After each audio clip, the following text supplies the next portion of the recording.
Selamat siang, anak-anak. Siang, Bu. Bagaimana kabarnya? Sehat, Bu. Baik, Bu. Sehat, Bu. Ya, semoga kita senantiasa dalam keadaan sehat walafiat. Nah, Ibu ingatkan untuk selalu jaga kesehatan dan selalu patuhi protokol kesehatan ya anak-anak. Baik, ketua kelas, Ibu minta tolong untuk pimpin kita berdoa.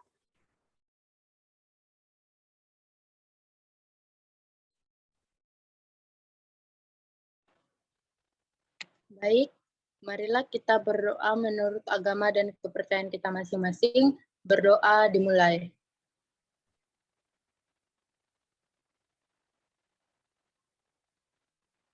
Amin. Doa selesai. Ya.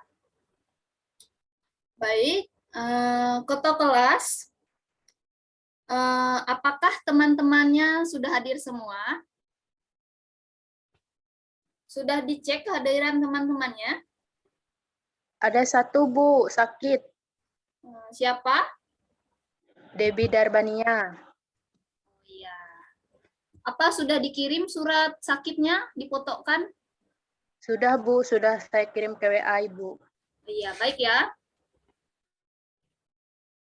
Baik, nanti ketua kelas silahkan di screenshot kehadiran kita pada hari ini dan jangan lupa untuk dikirimkan di grup WhatsApp ya. Baik, Bu. Ya, baik. Jadi, pembelajaran kita pada hari ini, materi yang akan kita bahas adalah tentang menelaah struktur dan kebahasaan teks laporan hasil observasi. Adapun kompetensi dasar dari menelaah struktur dan kebahasaan teks laporan hasil observasi ini adalah 3.8. Nah, jadi yaitu KD.3.8 itu adalah menelaah struktur, kebahasaan, dan isi teks laporan hasil observasi yang berupa buku pengetahuan yang dibaca atau didengar. Dan tujuan pembelajaran kita yaitu setelah kalian mengikuti proses pembelajaran ini, kalian diharapkan untuk dapat mampu menelaah struktur teks laporan hasil observasi, dan kalian juga diharapkan mampu menelaah kaidah kebahasaan teks laporan hasil observasi. Paham? Paham. Nah, jadi materi yang akan kita bahas pada hari ini adalah kita menelaah struktur dan kebahasaan teks laporan hasil observasi. Nah, masih ingat teks laporan hasil observasi itu apa?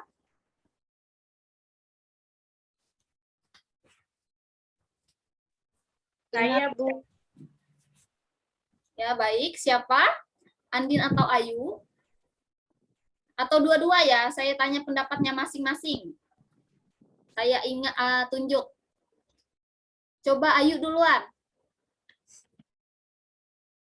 Teks laporan hasil observasi adalah teks yang mengandung penjabaran umum yang melaporkan sesuatu berdasarkan hasil pengamatan, Bu.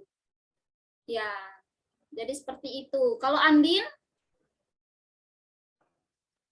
Teks laporan hasil observasi itu, Bu, sama seperti penjabaran umum atau melaporkan suatu sesuai hasil pengamatan. Itu, Bu. Ya, jadi pengertian teks laporan hasil observasi ini adalah teks yang mengandung penjabaran umum atau yang melaporkan sesuatu sesuai dengan hasil pengamatan. Nah, teks laporan hasil ini biasanya berisi klasifikasi tentang jenis-jenis berdasarkan kriteria tertentu. Ya, jadi begitu ya, perlu dicatat dan diingat ya. Kalau ciri-ciri teks LHO itu apa saja? Saya, Bu. Ya, baik Anastasia. Ciri-ciri teks laporan hasil observasi yaitu yang pertama, ditulis secara lengkap dan sempurna. Yang kedua, bersifat objektif, global, dan universal. Yang ketiga, objek yang akan dibicarakan atau dibahas adalah objek tunggal. Dan yang keempat, ditulis berdasarkan fakta sesuai pengamatan yang telah dilakukan. Iya, benar ya. Baik siswa-siswa Ibu yang cantik-cantik dan ganteng-ganteng. Terima kasih ya setelah mengingat pembelajaran kita minggu lalu. Jadi pembelajaran kita minggu lalu itu mengenai pengertian teks laporan hasil observasi, ciri-ciri, dan tujuan teks laporan hasil observasi. Nah, anak-anakku, ketika kalian pergi ke toko buku atau kalian pergi ke perpustakaan, kalian pasti sering mendapati atau menjumpai berbagai jenis buku. Nah, salah satunya yaitu buku pengetahuan yang populer. Nah, buku pengetahuan yang populer ini merupakan salah satu bentuk yang ditulis dalam bentuk teks laporan hasil observasi. Nah, ini berkaitan dengan materi kita yang akan kita pelajari pada hari ini, yaitu kita akan telaah struktur dan kebahasaan teks laporan hasil observasi. Nah, sebagaimana kita ketahui bahwa teks laporan hasil observasi itu mempunyai tujuan, yaitu untuk memperinci, mengklasifikasikan, dan memberi informasi aktual tentang hewan, orang, objek, atau bahkan fenomena. Nah, misalnya kita membaca tentang teks laporan hasil observasi tentang kehidupan masyarakat di desa. Nah, seperti apa kehidupan mereka di sana? Nah, atau teks laporan hasil observasi tentang hewan, bisa juga tentang tumbuhan, dan bisa juga tentang objek. Nah, misalnya kalau objek ini biasanya berupa tentang pantai, museum, gunung, dan objek-objek wisata yang biasanya kita kunjungi ya. Itu semua bisa kita jadikan teks laporan hasil observasi. Nah, kalau dilihat dari tujuannya, pasti kita akan memperoleh informasi dan ilmu pengetahuan dari teks laporan hasil observasi tersebut. Nah, jadi Ibu ingatkan, jangan malas untuk membaca. Nah, karena membaca, kita akan mendapat pengetahuan yang berupa teks laporan hasil observasi. Nah, kalian akan memperoleh banyak ilmu pengetahuan. Nah, jadi seperti itu ya. Nah, kita lanjut ke struktur teks laporan hasil observasi. Nah, kalau berbicara mengenai struktur teks laporan hasil observasi, berarti yang akan kita bahas adalah mengenai bagian-bagian dari teks laporan hasil observasi. Nah, di sini siapa yang tahu struktur teks laporan hasil observasi itu ada berapa bagian atau berapa struktur?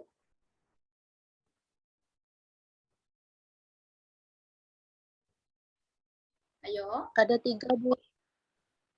Apa saja? Pernyataan umum, deskripsi bagian, dan simpulan, Bu. Iya, jadi struktur teks laporan hasil observasi ini ada 3 bagian, yaitu pernyataan umum atau definisi umum, dan yang kedua itu deskripsi bagian, dan yang terakhir itu simpulan. Nah, simpulan ini sifatnya opsional ya, boleh ada atau boleh tidak ada. Coba tolong Ibu minta Anastasia, bacakan pengertian dari ketiga struktur teks laporan hasil observasi, biar teman-temannya mendengar ya. Baik, Bu. Struktur teks laporan hasil observasi. Teks laporan hasil observasi secara umum memiliki 3 struktur diantaranya. 1. Pernyataan umum atau definisi umum, yaitu terdapat pembukaan, berisi pembuka atau informasi secara umum, hal yang akan disampaikan. Definisi umum dapat berisi nama latin objek, asal-usul, kelas kingdom, alasan pemberian nama, latar belakang, dan hal lain yang masih umum. 2. Deskripsi bagian, yaitu terdapat isi, rincian, pembahasan, dan penjelasan secara lebih detail. Yang ketiga, simpulan, yaitu berisi ringkasan umum hal yang dilaporkan. Simpulan ini boleh ada, boleh tidak. Ya, baik ya. Jadi itu pengertian dari ketiga struktur teks laporan hasil observasi. Dan akan Ibu jelaskan kembali, struktur teks laporan hasil observasi itu ada 3. Yang pertama yang akan kita bahas yaitu pernyataan umum atau definisi umum. Nah, definisi umum ini, dalam pernyataan umum atau definisi umum, yaitu terdapat pembukaan atau pengantar ya, dari teks laporan hasil observasi. Biasanya itu berupa pengertian. Misalnya, lebah adalah atau kupu-kupu memiliki nama ilmiah apa. Nah, itu merupakan definisi umum teks laporan hasil observasi. Nah, definisi umum ini biasanya berada pada paragraf pertama ya anak-anak. Nah, kedua itu ada deskripsi bagian. Deskripsi bagian ini yaitu isinya tentang rincian-rincian bagian yang dimana itu hanya akan dilaporkan di dalam teks laporan hasil observasi. Nah, misalnya kalau kalian membuat teks laporan hasil observasi tentang binatang, berarti deskripsi bagiannya itu adalah merupakan ciri fisik binatang tersebut, habitat binatang tersebut, makanan binatang tersebut apa, dan perilaku dari binatang tersebut.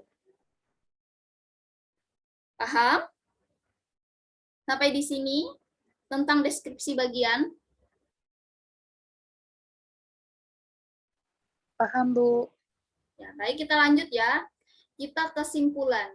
Simpulan ini yaitu berisi ringkasan umum.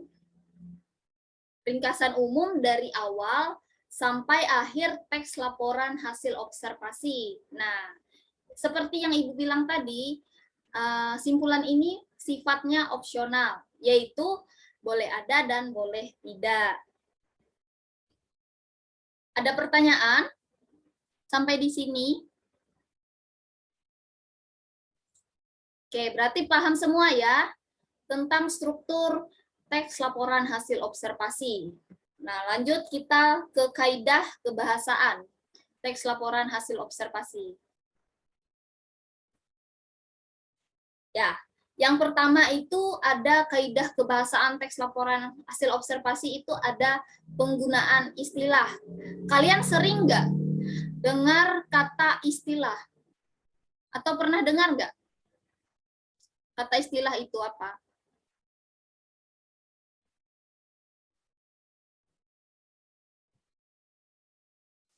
Nah, jadi kata istilah itu adalah kata atau gabungan kata yang mengungkapkan proses, keadaan, atau sifat khas dalam bidang tertentu. Nah, contohnya seperti yang kalian lihat di PPT, istilah dalam bidang biologi. Nah, biasanya itu ada anatomi, contohnya ya, habitat, ekosistem, antibiotik, virus, dan lain sebagainya.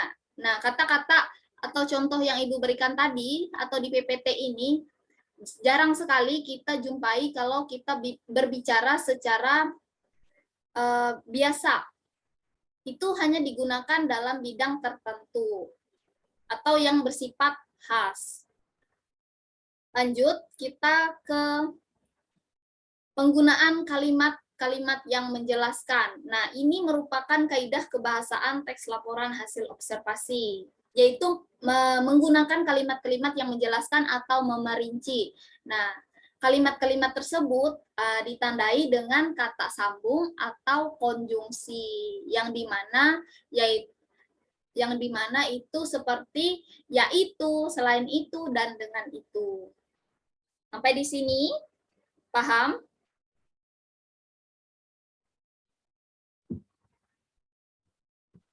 Paham, Bu. Ya, lanjut ya. Kita akan bersama-sama menelaah teks laporan hasil observasi tentang lebah. Coba Ibu minta kesediaan Ayu, tolong bacakan paragraf pertama dan tentukan struktur teks laporan hasil observasinya. Baik, Bu. Lebah. Lebah merupakan sekelompok besar serangga yang dikenal karena hidupnya berkelompok. Lebah termasuk dalam suku atau familia Apoidae, yaitu ordo Hymenoptera, serangga bersayap selaput. Di dunia terdapat sekitar 20.000 spesies lebah dan dapat ditemukan di setiap benua kecuali Antartika. Paragraf 1 termasuk ke dalam pernyataan umum, Bu. Ya, benar ya. Jadi paragraf 1 itu adalah termasuk definisi umum atau pernyataan umum. Karena di sana ada kata merupakan yang menjelaskan lebah itu seperti apa. Yang sifatnya umum.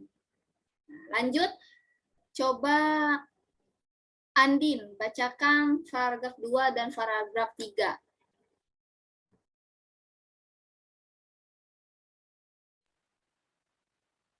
Lebah mempunyai 3 pasang kaki dan 2 pasang sayap. Tubuh lebah berwarna kuning dengan kaki yang berruas-ruas. Lebah juga memiliki antena yang berfungsi untuk mendeteksi keberadaan bunga saat lebah sedang mengumpulkan madu dan nektar. Perilaku lebah sangat ditentukan oleh lebah betina karena lebah betina memiliki peran penting dalam kelompok ini. Beberapa lebah betina spesies tertentu bahkan hidup mandiri atau soliter, dan sebagian lainnya dikenal memiliki perilaku sosial. Lebah soliter membangun sendiri sarangnya dan mencari makan untuk keturunannya tanpa bantuan lebah lain, dan biasanya mati atau meninggalkan sarang pada saat keturunannya belum menjadi lebah dewasa. Kadangkala, beberapa spesies lebah soliter memberi makan dan merawat anaknya, tanpa memberikan cadangan makanan bagi anaknya. Bentuk hubungan seperti ini dikenal dengan istilah subsosial. Baik, itu termasuk struktur teks observasi yang apa? Bagian mana?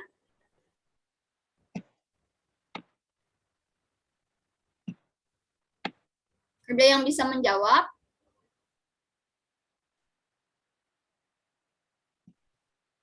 Paragraf 2 dan 3 itu termasuk struktur teks observasi apa?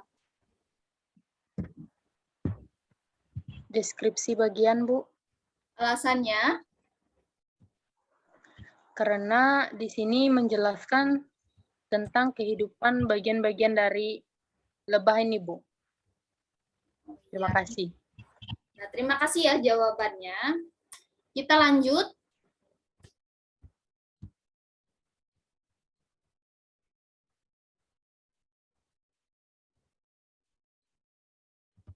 Kita lanjut ya. Nah, paragraf ketiga akan Ibu bacakan sendiri. Dan paragraf keempat nanti Anastasia, dan langsung saja ditentukan struktur teks laporan hasil observasinya.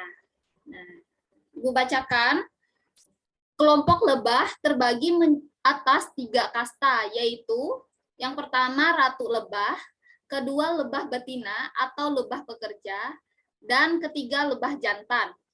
Tugas ratu lebah adalah bertelur.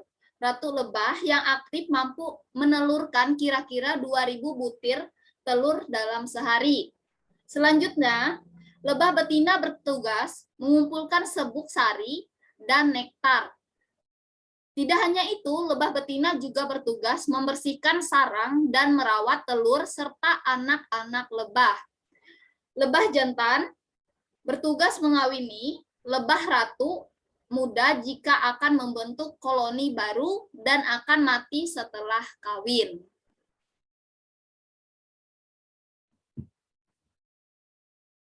Lanjut, Anastasia, bacakan paragraf yang keempat.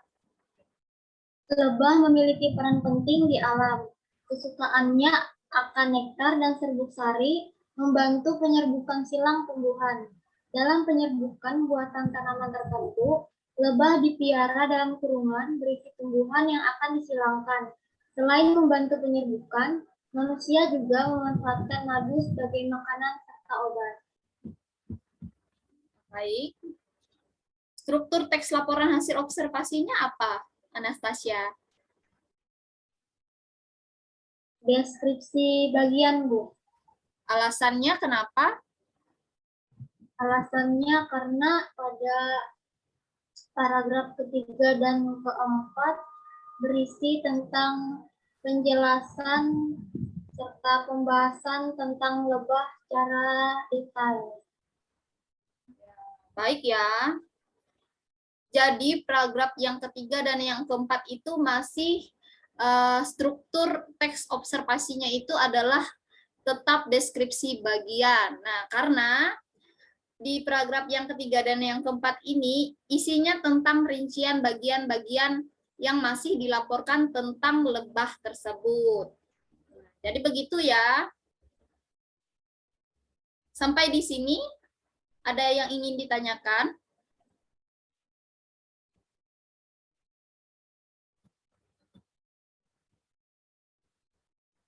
Paham semua?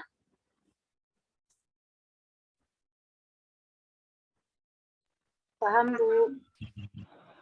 Nah, baik ya. Berarti kalau sudah paham semua, kita akan menyimpulkan pembelajaran kita pada hari ini. Siapa atau Ibu tunjuk satu persatu untuk menyimpulkan pembelajaran kita pada hari ini? Siapa yang bisa menyimpulkan?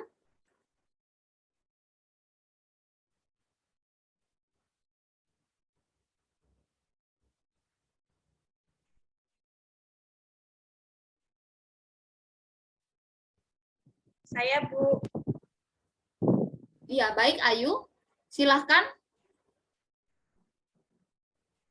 Jadi, kesimpulan dari pembelajaran kita pada hari ini ialah tentang teks hasil laporan hasil observasi, di mana teks laporan hasil observasi itu adalah teks yang menggambarkan penjabaran umum ataupun laporan sesuatu sesuai dengan pengamatan, di mana ciri dari teks hasil laporan observasi itu yang pertama ditulis dengan lengkap sesuai dengan strukturnya, yang kedua bersifat objektif, yang ketiga dia membahas objek tunggal, dan yang terakhir ditulis berdasarkan fakta.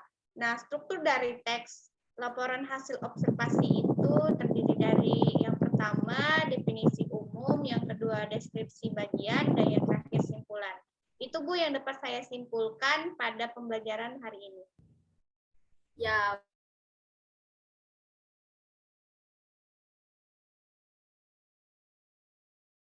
Pelantang suaranya, Bu. Maaf ya. Nah, baiklah. Kesimpulan Ayu bagus sekali ya. Tepuk tangan dong buat Ayu. Ya, pintar ya. Nah, jadi anak-anakku sekalian,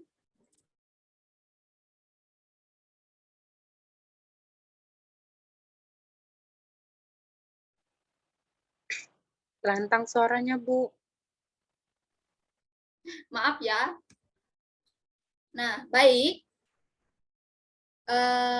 Jadi tadi itu kita telah belajar tentang materi menelaah struktur dan kebahasaan teks laporan hasil observasi.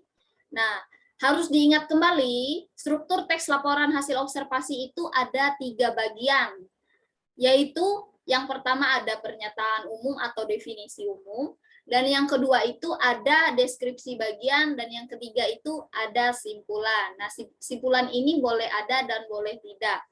Dan kaidah kebahasaan teks laporan hasil observasi itu ada dua yang kita pelajari pada hari ini, yaitu ada penggunaan istilah dan ada penggunaan kalimat-kalimat yang menjelaskan atau yang memerinci. Nah, sampai di sini ada pertanyaan?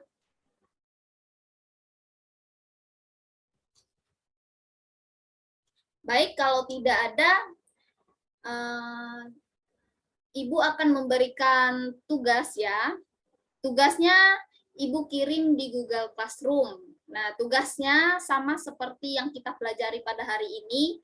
Nah, yang kita pelajari pada hari ini harus diingat, kapan perlu itu dicatat ya. Nah, tugasnya itu Ibu bagi secara berkelompok. Sudah Ibu kirim di grup WhatsApp. Dan jangan lupa untuk mengisi daftar hadir di Google Classroom. Dan ketua kelas, bukti kehadiran, silakan di screenshot dan dikirim ke grup WA. Baik, Bu. Baik. Baik anak-anak, sekian materi tentang menelaah struktur dan kebahasaan teks laporan hasil observasi kita pada siang hari ini. Semoga apa yang Ibu sampaikan bisa bermanfaat bagi kalian dan jangan lupa untuk dipelajari lagi di rumah. Nah, terima kasih atas perhatiannya. Ibu minta tolong Anastasia untuk pimpin kita berdoa. Baik, sebelum mengakhiri pembelajaran kita pada siang hari ini, marilah kita berdoa. Marilah kita berdoa menurut kepercayaan kita masing-masing. Berdoa dimulai. Berdoa selesai. Ya, terima kasih Anastasia.